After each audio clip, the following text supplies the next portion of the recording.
Good day sa ating lahat. Ito po si Nico Fabian once again. Nandito na naman ulit sa programa natin, Nick Talk, The Real Talk with Nico. This is a daily program natin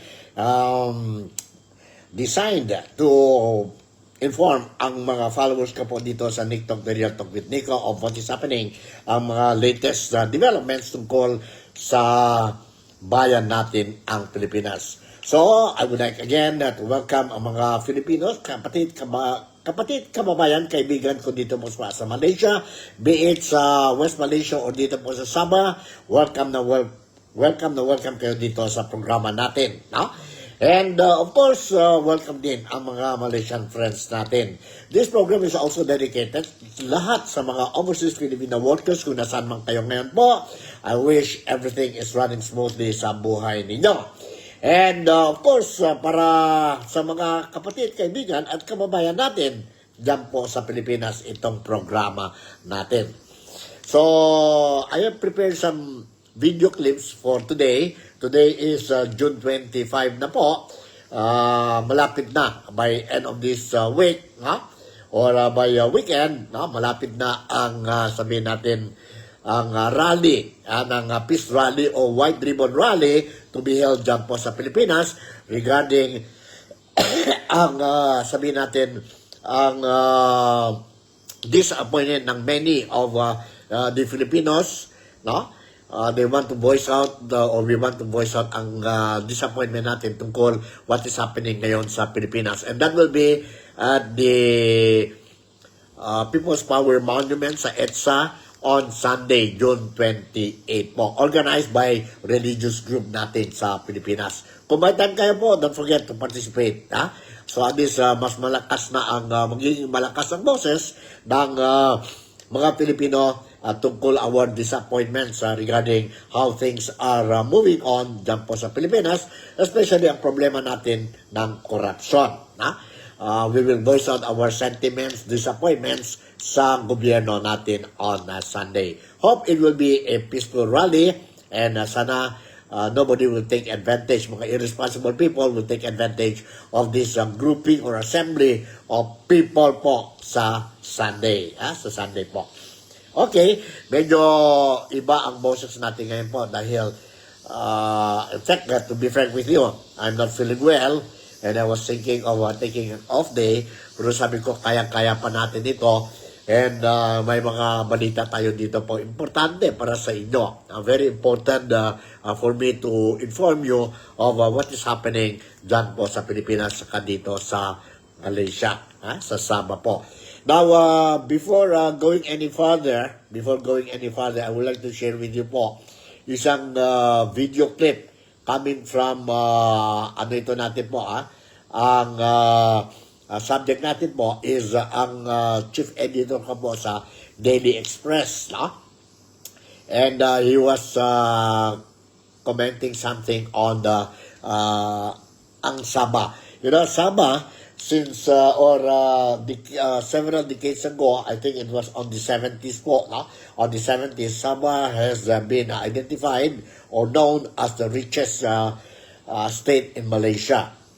But, things can change, things change po. And ngayon, ang one of the richest states sa Malaysia po, dito pa rin sa East Malaysia, ang Sarawak, state of Sarawak.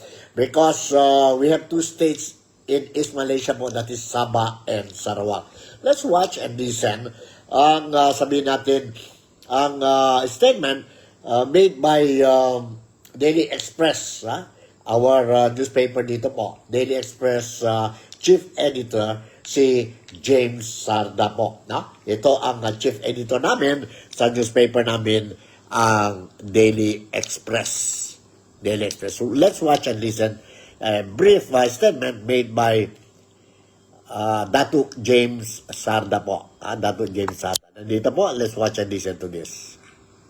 The question should be not whether we should unban if Tulfas Stevens was still alive, it would have been better or not. to me, the larger question here is whether, when we look at Sarawak, today it is among the richest states in Malaysia. Since 1976, Sarawak had only 4 chief ministers and Sabah had almost a dozen. In 1976, when the tragedy happened, Sarawak also implemented a lot of development. But now, if you look at what happened in 2020, Sarawak's treasury had 20 billion. But in Sabah, it was 3 billion. So that should be the comparison. Why is it that in between the years that the tragedy happened and now, Sarawak was able to do better? Is it because they had better leaders?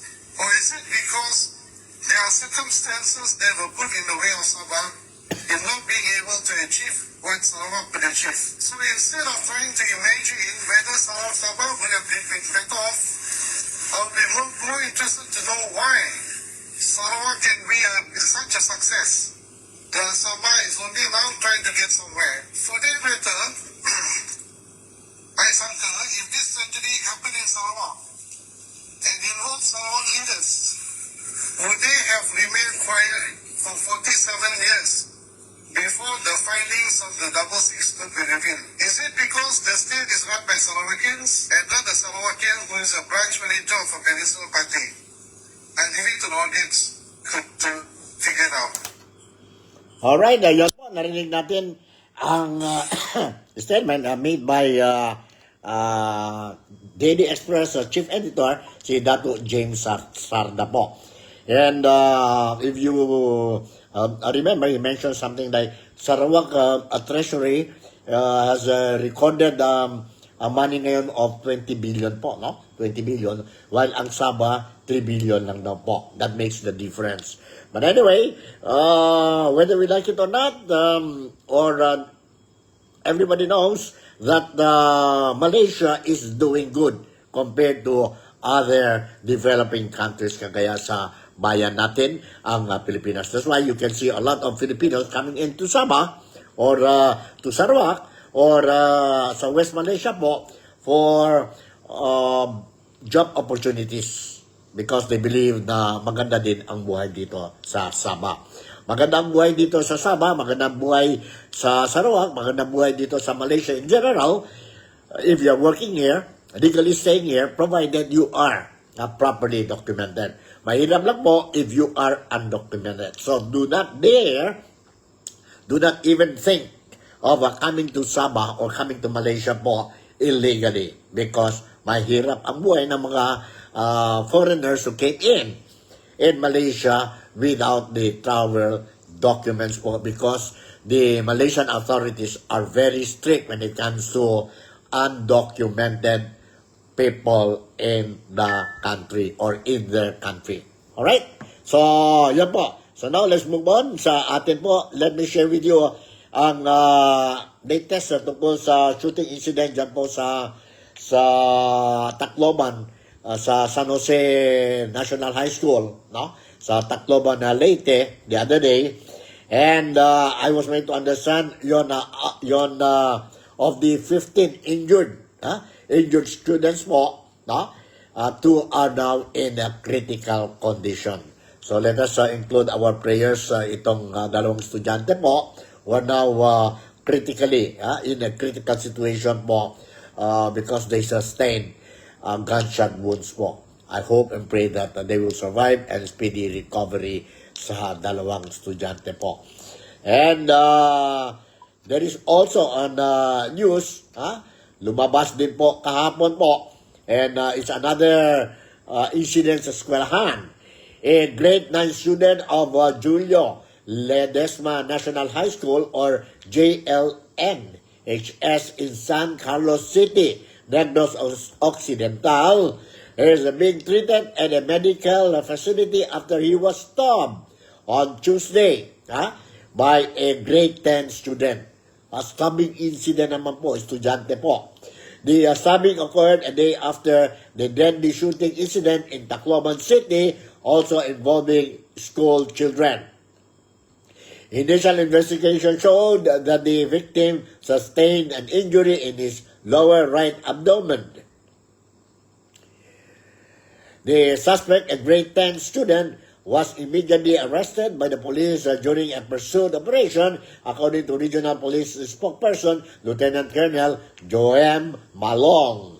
Authorities recovered the bladed weapon allegedly used in the incident. Based on initial investigation, the incident stemmed from an old personal grudge. Grabe, no? Grabe po.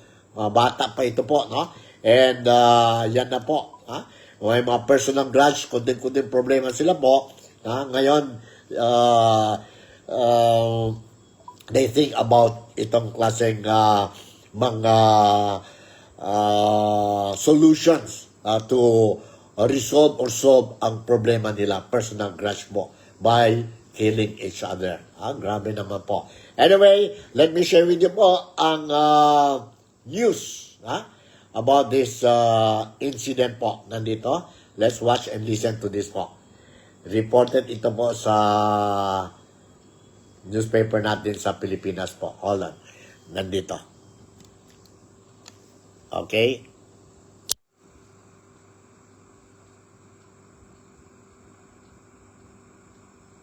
Isang grade 9 student ang sinaksak ng grade 10 na estudyante rin sa Teachers Village sa Barangay 2 ng San Carlos City, Negros Occidental kahapon.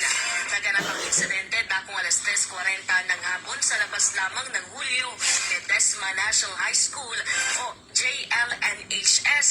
Batay sa report ng Police Regional Office Negros Island Region, nagtamo ng mga saksak ang 17 anyos na biktima sa kanang bahagi ng kanyang tiyan, kaya't isinugod agad ito sa ospital. Ang grade 10 student naman 17 anyos rin ay nadakip sa isang police pursuit operation at narecover sa kanya ang patalim na ginamit sa krimen. Napatunayan ding personal na galit ang dahilan ng pananaksak. Ayon sa eskwelahan, ipinarating na ng biktima sa advisor ang mga pagbabanta sa kanya at inabisuhang huwag lalabas ang campus habang kinukontak pa ang magulang o guardian nito. Gayunpaman, lumabas pa rin ang estudyante. Pinatatag na rin umano ng paaralan ang kanilang security measures at nagsagawa na ng faculty meetings para i-review ang mga kasalukuyan nilang protocol. Alright, dyan po, narinig natin ang report dyan po sa Pilipinas regarding ang sabing incident na involving students na naman po, no? Last Tuesday ito po. Monday, mayroon 3 namatay sa gunshot shooting incident sa loob ng eskwelahan or inside the school campus dyan po sa Tacloban, Leyte. Specifically, dyan po sa San Jose National High School, dyan sa Tacloban, Leyte. So, what is happening po? I hope the government will look into this, and the victims, parents, mga relatives of the victims po are shouting for justice. For justice po. So, I hope that they will be given justice po when it comes to itong heinous crime committed by our young children po, mga teenagers po, no? What is happening talaga po. But anyway, I was made to understand the government are doing something, including amending itong law natin ng juvenile age accountability, no? From 15, now there are suggestions na they will push it down to 12. Others are saying kung pwede hanggang 10. So let's see po, no, what will happen. And strict implementation or security measures will be immediately activated sa all the schools nationwide po, no? It means checking of bags, no? Checking of bags of students when they come in the campus. So maganda yun po, no? What is happening. And sana lang po ang mga parents din natin, no? Not like our time. Our time is ang mga parents namin po, they gave the authority to their to our teachers, eskwelahan po, to look after us to the extent of they are very strict and implementing sabihin nating punishment po sa amin. So because of that, medyo diretso karamihan ng mga estudyante during our generation, no? Ano talaga po, no? Takot kami, hindi lang sa parents namin, but also sa mga teachers namin sa eskwelahan. But yes, as time goes by, mayroon na mga Protection Act para sa mga bata, which is also good. And ngayon, ang mga teachers, they cannot punish ang mga bata, mga estudyante po, because takot din sila po na they will be sued by the parents. And this is the price that we have to pay. Alright, so let's leave it that way. So this time around, let me touch on the impeachment trial of Inday Sara Duterte because ito talaga ngayon po ang hot issue. But remember, even though this is a hot issue po, let us not forget also ang flood control project scandal. Kasi if you look at it, when we talk about money involvement sa impeachment at saka sa, sabihin natin, sa flood control projects, sa impeachment of Inday Sara Duterte, one of the prayer is yon confidential fund. And how much does it involve? It also involves something like 125 million. And in fact, it's no longer 125 million. Allegation that he misused ang confidential funds as vice president ba yun? Or as vice president. But when we talk about the flood control projects po, we are talking about trillions of pesos. Kaya nga, galit na galit ang mga tao po. But anyway, still, the impeachment is important, but let us not forget also po, mas malaking importansya dapat the government will give dito po sa flood control project scam. Anyway, I'll share with you a video clip ang advice, mensahe ni former Senate President and Senator Alan Peter Cayetano on the issue. Let's watch and listen to this po. Hold on po. Nandito. Let's watch and listen to this. Hold on po. Okay. Alright, nandito po. Let's watch and listen to Senator Alan Peter Cayetano.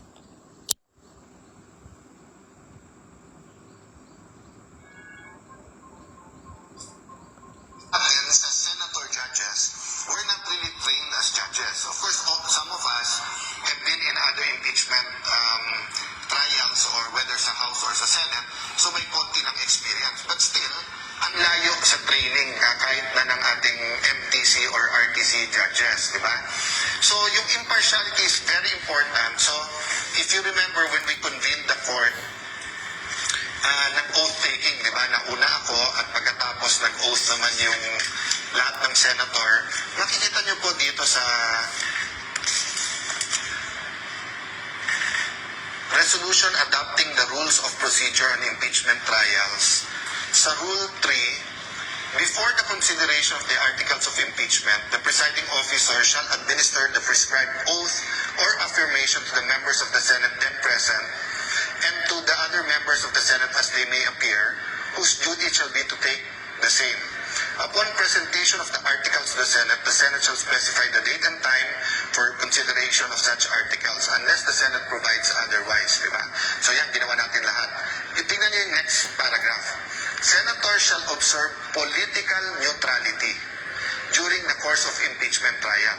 Tapos dinefine niya, political neutrality shall be defined as an exercise of public officials' duty without unfair discrimination and regardless of party affiliation or preference. Okay, ulitin ko without unfair discrimination and regardless of party affiliation or preference. So whether admin ka and policy ng admin, if it's the policy of the admin to impeach a certain official, and whether opposition ka at ayaw mo ma-impeach, or baliktad, admin ka, ayaw mo ma-impeach, opposition ka, may gusto kang ma-impeach, dapat may fairness, dapat walang unfair discrimination, dapat may political neutrality. That's why, doon pa lang nung nabuo yung bagong majority nung May 11, ang sinabi sa amin ang priority, dalawa, ang ating ekonomiya, at pangalawa, yung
mastermind or kumbaga sa gera siya ang isa sa pinakamalaking general. But we all agree, whether we believe what he said or hindi, that he's in the center of that. At siya na nagsasabi nga na yung mga nilikom niya ay hindi para sa sarili niya at may mga diniliberan siya.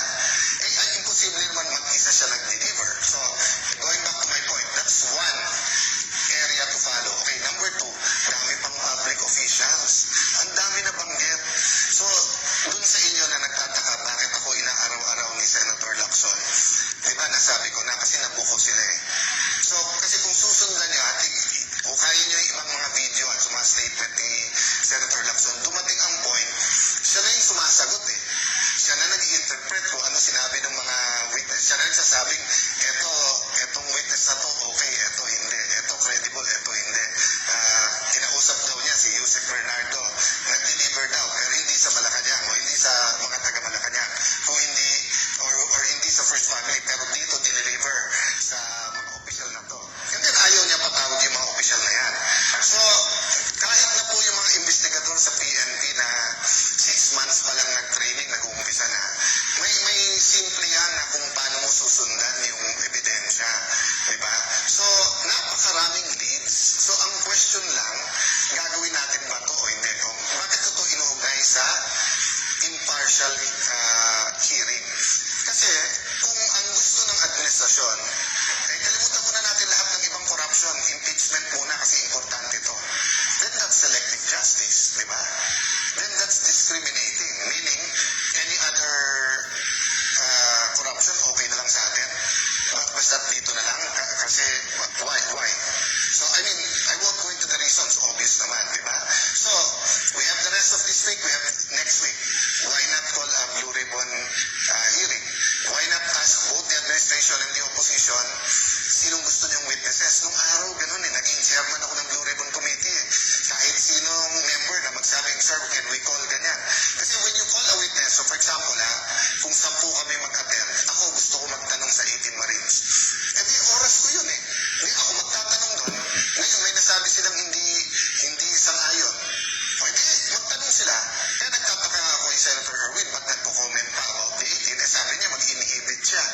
At si Senator Pangilinan na dapat ang mag-hearing dyan. Kasi kung ang sasabihin po natin ay, sige, we're getting organized, okay. Pero kung sasabihin nyo, oy, tapusin natin impeachment, wala mo ng Blue Ribbon hearing. Sandali lang. Napakalaki, mas malaki yung pinag-uusapan nating amounts eh. Diba? Parang bundok versus, so, yung pag-usapan sa impeachment, hindi ko mamaliitin yon. Pero kung ano man ang pag-uusapan natin sa corruption compared sa impeachment, it is at the very least as important. But in terms of volume of the money lost, napakalayo. Diba? So ang point ko po, kailangan nakakapag-multitask tayo. Diba? Kaya nga dinidistract eh. Kaya nga inaaraw-araw ko ni Senator Lacson, sasabihin niya, move on, tapos siya din ang hihirit. Ang daming, i-explain ko yon yung sinasabi niyang hindi statesman. Ang i-explain ni Senator Lacson ito, kasi ako 2007, naging chairman ako ng Blue Ribbon Committee. Before that, 3 terms akong congressman. So although nung congressman ako, nababantayan ko lang yung Blue Ribbon Committee, pero hindi naman ako nakapag-participate. But from 2007 until recently, nababantayan ko at active ako dyan. Halos lahat ng naging chairman dyan, sinusundan ng ebidensya. Halos lahat ng naging chairman dyan sa Blue Ribbon Committee, may reklamo ka man, hindi nila sasabihin committee de absuelto or iwa-whitewash, di ba? Pero during the time of Senator Lacson, isa-isa siyang chairman, na obvious, dinidetermine ang direction ng committee. Siya na nagtuturo kung sinong guilty o hindi. Pati papunta sa DOJ, papunta sa ombudsman, di ba? Parang nagpapasahan.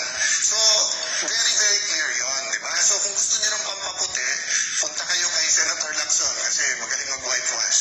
Baka may pampaputi, di ba? So, yun ang... Alright, yun po, narinig natin na si Senator Alan Peter Cayetano. Sa palagay ninyo po, what do you think? What do you think? Sige, compare Tama ba yun?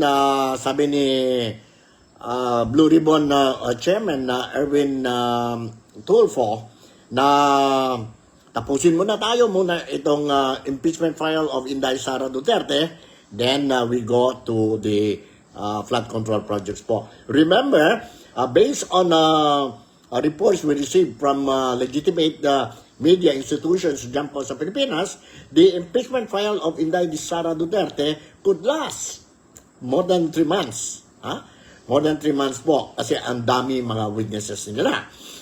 Now, the exercise will be very hectic and it is a long process po ang impeachment trial ni Inday Sara Duterte. Now, the thing is that some people are saying na in the event you will follow the way of thinking of Senator Erwin Tulfo, let us forget first the flood control projects and finish first the impeachment trial po.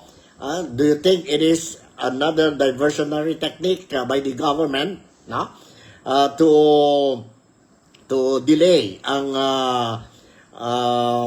flood control projects to the extent na baka makalimutan na naman itong mga Filipino about the flood control projects po, flood control projects.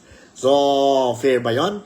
And it should be impartial impeachment trial of Inday Sara Duterte po, So, ganun yun ang sitwasyon ngayon. Kaya nga, medyo mainit ang istorya tungkol sa impeachment trial of Inday Sara Duterte as well as ang flood control project probe or scandal.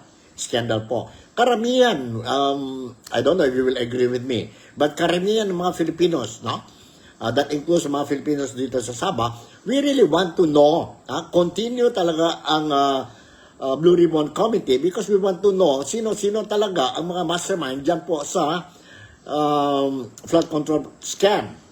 Scam po because it involves a huge sum of money, taxpayers' money, by the trillions po. By the trillions.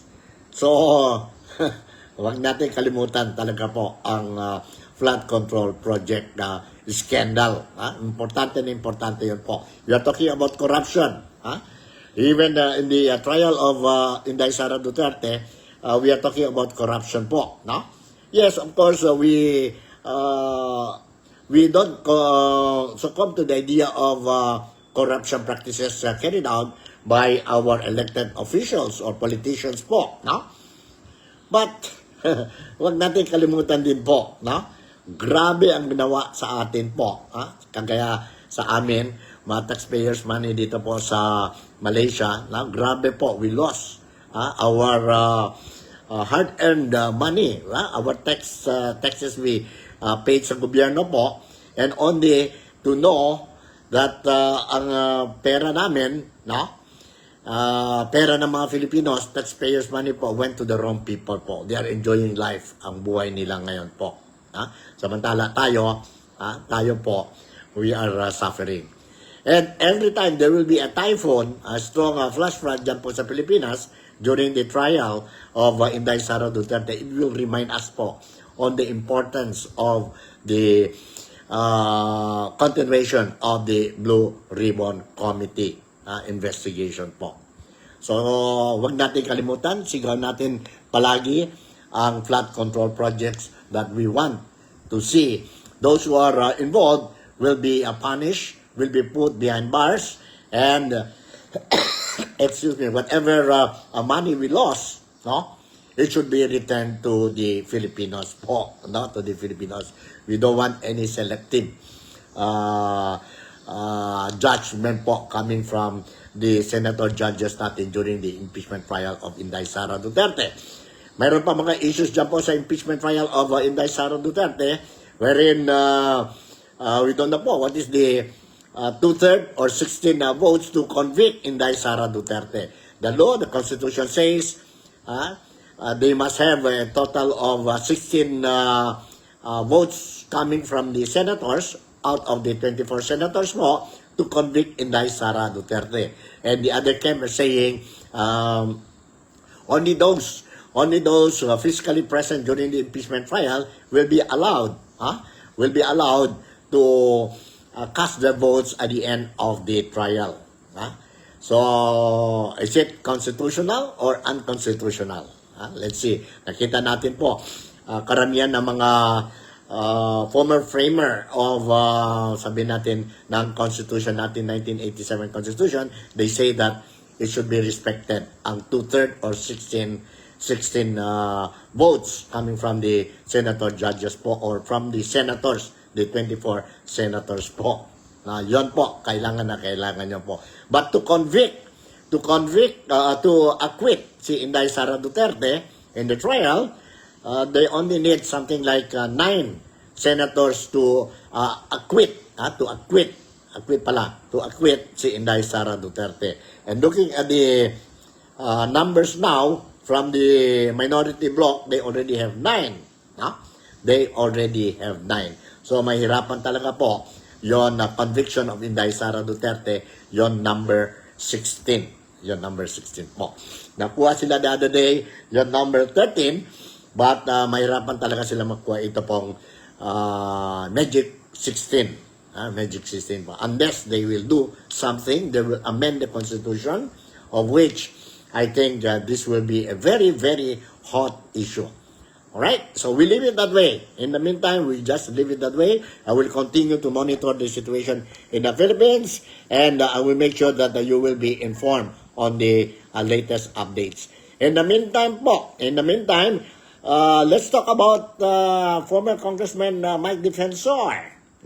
Sabi ang NBI, si Director ng National Bureau of Investigation, that they will be filing case against former Congressman Mike Defensor on human trafficking po. Human trafficking. Let's watch and listen to this news report coming from the Philippines regarding the issue. Regarding the issue po. Let's watch and listen to this. Hold on po, sandali. Let's watch and listen to this. Kay Mike Defensor. Hold on, itong news report from Bilyonaryo. Alright, nandito po. Let's watch and listen to this. Hold on.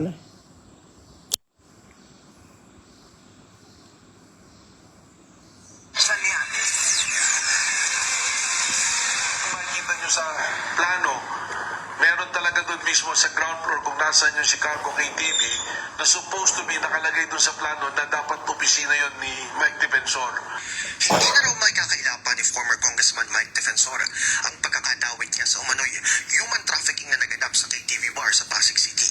Ayon kay NBI Director Melvin Matibag, plano na ng ahensya na kasuhan ng dating mambabatas ng human trafficking sa Biyernes sa Pasig City Prosecutor's Office. Nitong April 21, sinalakay na NBI ang KTV at na-rescue ang nasa 54 na kababaihang biktima umano ng sex trafficking. Ipinakita ng NBI sa media ang floor plan at blueprint ng hotel na katabi lang ng bar na niredesign daw para maitago ang mga operasyong may kinalaman umano sa sexual exploitation. Makikita natin dito na ito, indication na window 132, tapos window 137, dapat itong na-office ni Mike Defensor, Nakalagay doon sa plano. nakalagay po yan sa plan sa blueprint. May nakalagay na Mike Office mula dito sa 132 to 137. bukod sa pinagong mga pintuan, kwarto at entrance, may peke rin daw na fire exit na ginamit para takpan na umano'y secret passage na nagkokonekta sa ground floor ng KTV at ang Blue Hotel. Anong bottom line, change nila yung design para yung Chicago at yung Blue Hotel can perpetuate yung ginagawa nila na human trafficking. At malinaw na alam ni Mike Defensor, kasama siya, so hindi sila ordinary leisure at mukhang talagang pinagplanuhan yung gagawin. They even violated the building code. Sabi ni Matibag pati rin daw yung isa pang anak ni Defensor, makakasuhan din. Pero iba-iba raw yung level of participation sa isa pang human trafficking case ng NBI.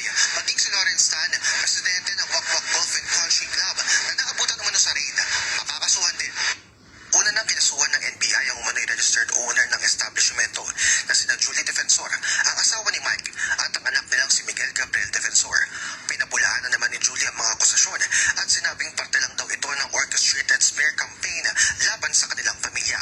Pero ayon kay Matibag, ang mismong mga infrastructure alterations ang magdidiin palalo kina Defensor. From the time na pina-approve nila sa nitong plano na to, may design na sila kasi kung itong ginawa nilang design na yun, hindi a-approvean ng building officials yun eh. So,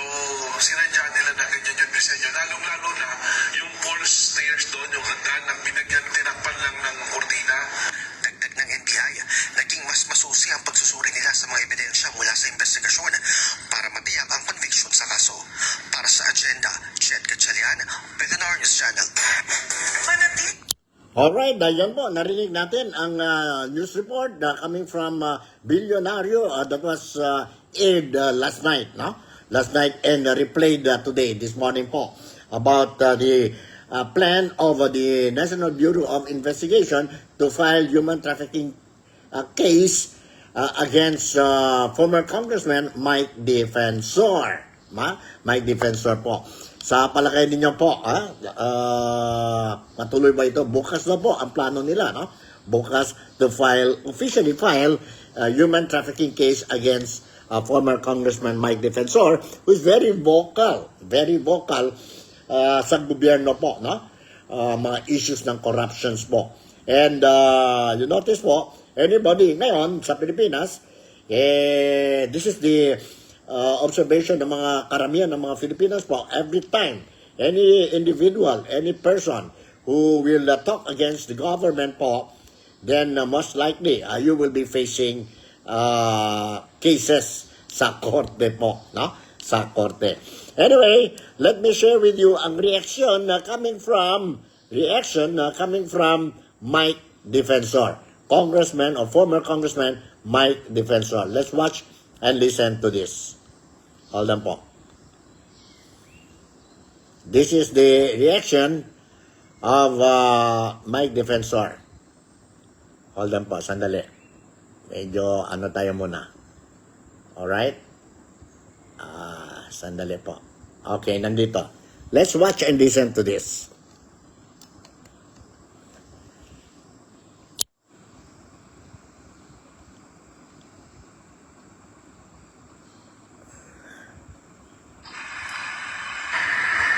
Okay, magandang hapon po sa inyong lahat. Nandito po ako sa may Cliff Point. Ito yung sinasabi ni Tarang Matibag na itong may pinakita pa silang mga engineering plan. Yan po ang Cliff Point. Yan yung aking opisina. Ayan, nakikita niya may mga establishment. Nandiyan yung Korean restaurant, yung 7-Eleven. Nandito po yung may studio dyan, may office sa taas. At ito yung sinasabi nila nasa Chicago. Yan po yung buong complex nitong Cliff Point na kanilang tinuturo. Alam nyo, itong NBI, hindi ko naman nilalata and may simpatya at may respeto ko sa mga kawani ng ating NBI. Talagang ginagamit pampolitika. Itong sinasabi nila na meron daw akong kinalaman, no? Dito sa human trafficking, ang base na sinasabi nila dahil kami ang may-ari na itong establishment na ito ay involved na daw po kami sa ganoong human trafficking. Una sa lahat, kailangan po natin linawin yan, yung human trafficking, napakasama pong kaso niyan. At syempre, ang gusto lang non-bailable. Alam nyo, sa Soler, meron po dyan KTV Club. Dyan po sa Shangri-La, dito sa may Shangri-La EDSA, maging dito sa City of Dreams, sa Resorts World, dahil po yan may mga KTV. Ang sinasabi nila, meron daw pong human trafficking na para bang pinilit, ginipit yung mga tao o di kayo tinatakot. Yan po yung walang mga katotohanan. At itong establishmentong ito, katulad ng pinakita ko sa inyo, ito pong lugar na to, marami po dito mga investor na magkakasama kami. At kung si Matibag lang nag-imbestiga ng tama, malalaman niya na may mga kasama kami dito na ngayon ay cabinet secretary. At meron din pong isang investor dito na senador. Parating nga nandito at maraming mag-witness na dito siya nagpupunta. Pangalawa, ang NBI dapat ginagamit sa tama. Yan pong mga korupsyon, yan ang dapat imbestigahan. Paano magkakaroon ng investigasyon na tama na hinihingi ng taong bayan kung ang asawa mismo ni Atty. Melvin Matibag, na akala mo kung sino, Bureau Director lamang, akala mo kung sino na siya magsalita maging sa mga senador, ito pong mga kalaban nila sa politika, hindi niya maimbestigan dahil mismo sila involved sa bilyong-bilyong korupsyon sa flood control dyan sa San Pedro, Laguna. Kaya yung kasong sinasabi nila, handa akong harapin yan at alam kong gawa-gawa nila yan, gagawin lang lahat para makulong po kami. Ang lahat na nagsasalita tungkol sa flood control scandal at tungkol sa korupsyon. yung mga sinasabi ng struktura, paano mangyayari yung struktura? Ito'y lahat inapprove ng Pasig City. Inapprove po to ng building official ng Pasig sa ilalim ng ating mayor, puting mayor, Mayor Kiko Soto. Kaya ito po sinasabi lang mga kalukuhan na kung ano nung iniba daw ang building permit plan o ang building plan, wala pong katotohanan. Sa ating pong mga kababayan, yung pong ginagawa ng pagpapatahimik, may kaso rin kami ni Marcoleta tungkol dyan sa plunder, katulad din po yan, gawa-gawa din po yan at walang katotohanan, lalabanan po namin yan. Ang lahat ng kalaban nila sa korupsyon ang kanilang kinakasuhan. Ang lahat ng lumalaban sa katiwalian, 1.5 trillion ang ninakaw na pondo sa ating bayan at gusto nilang manahimik tayo. Hindi po tayo tatahimik hanggat walang hustisya, walang nakukulong. Kaya yung NBI, National Bureau of Investigation, ang dapat nyong gawin, mag-imbestiga kayo ng korupsyon. Tulungan ninyo yung ating gobyerno at alamin ninyo talaga kung anong katotohanan sa korupsyon to kaysa ginagamit tayo sa politika. Huwag po kayong maniniwala kay Atty. Melvin Matibag dahil po yan ay bobo. Tanga po yan, hindi niya alam ang kanyang ginagawa. Para po sa ating bayan, sa mga kawani ng NBI, huwag po tayong paggamit. Napakaganda ng ating ahensya. Respetado po tayo. Huwag po tayong pagagamit dito sa mga kalokohan na ginagawa ng NBI na pampolitika lamang.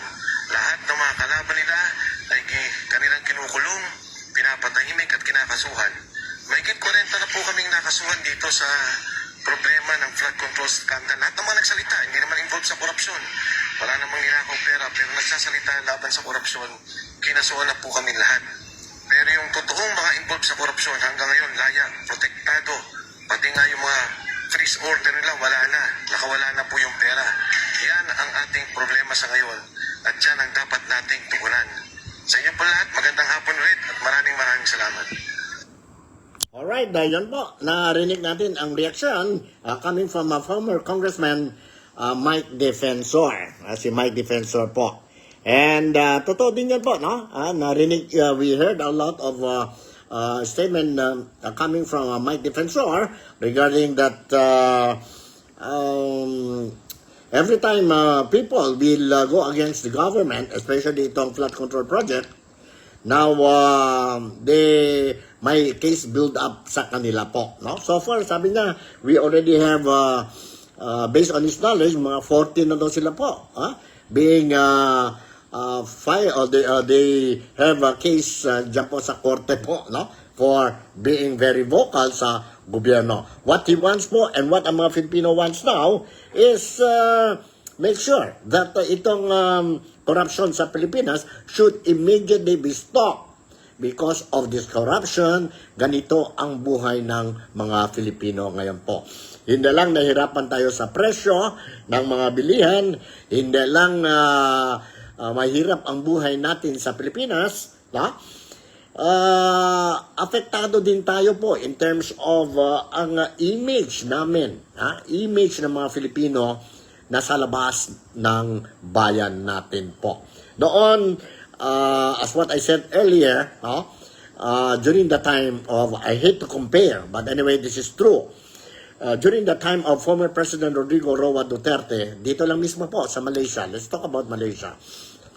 We are very proud, when our host countrymen, mga Malaysiano po, and other foreigners nandito sa Malaysia, when they learn that you're a Filipino, they will also raise, they will always raise a thumbs up sign sa mga Filipinos.